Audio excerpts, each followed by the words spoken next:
Vous êtes sur le point de terminer votre résidence, ça fait des années que vous mémorisez par cœur des milliers de pages de livres d'anatomie, des termes scientifiques, des mots en latin, mais il y a quelques petits termes que vous ne maîtrisez pas encore tout à fait.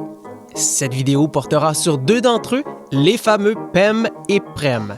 Et là, vous vous dites, bon, c'est simple, je n'ai qu'à prendre 2-3 minutes pour étudier comment ça fonctionne.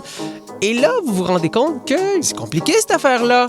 Ne paniquez pas, on va vous résumer l'essentiel. Les PEM, ce sont les plans d'effectifs médicaux. Et les PREM, ce sont les plans régionaux d'effectifs médicaux. C'est toujours pas clair? C'est normal. Pour comprendre le PREM, il faut savoir que la province est divisée en 18 régions qui sont toutes divisées en sous-territoires. Et les PREM déterminent le nombre de médecins qui peuvent être recrutés dans chaque région et sous-territoire. Lorsque le nombre de places disponibles est affiché sur le site du ministère, on indique les places accessibles pour les nouvelles et nouveaux facturants et pour les médecins déjà en pratique, qu'on appelle aussi mobilité interrégionale. Notez que dans les régions intermédiaires et éloignées, les places disponibles sont accessibles à tout le monde.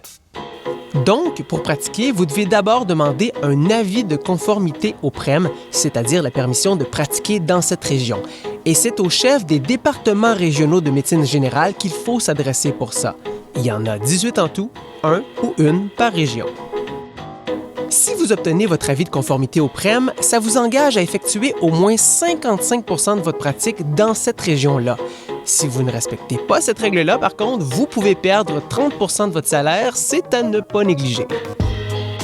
Une fois que vous avez votre avis de conformité au PREM, les portes d'une région s'ouvrent à vous, mais pour savoir dans quel établissement vous allez pratiquer, c'est là que le PEM entre en jeu. Les besoins varient selon les hôpitaux. Ça peut être par exemple en urgence, en hospitalisation, en obstétrique, et ce sont les directions des établissements qui vont sélectionner les médecins pour remplir les postes vacants dans ces départements. Donc, vous devez demander ce qu'on appelle un privilège en établissement et les directions des centres hospitaliers font leur choix parmi les demandes reçues. En résumé, pour pouvoir pratiquer dans un hôpital, ça vous prend les deux, le PREM qui s'applique à la région et le PEM qui s'applique à l'établissement. Et si vous choisissez plutôt de vous joindre à un cabinet, ça vous prend toujours l'avis de conformité au PREM et c'est ensuite à vous de contacter les médecins propriétaires des cliniques. Pas besoin de PEM pour ça si la clinique n'est pas en milieu hospitalier. Donc, comment vous y prendre? C'est à l'automne que les places disponibles sont affichées. Mais même si le PREM est généralement autorisé avant le PEM, il faut amorcer les démarches pour les deux en même temps, puisque le type de pratique qu'on désire exercer va influencer la sélection pour le PREM. Le meilleur moment pour débuter votre démarche, c'est avant l'été qui précède votre demande. Répondre à la fois aux demandes du MSSS, du DRMG, des responsables d'établissement, des patients en tenant compte de vos propres attentes, c'est pas simple. Et on va être honnête, c'est parfois difficile de commencer tout de suite par votre pratique idéale.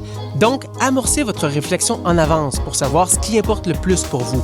La région où vous commencerez votre pratique ou le type de pratique. N'ayez crainte, c'est pas un choix que vous faites pour la vie, c'est un point de départ. La majorité du temps, quelques mois après avoir débuté, les médecins arrivent à exercer la pratique souhaitée dans la région souhaitée. Et si vous avez davantage de questions, n'hésitez pas à nous écrire.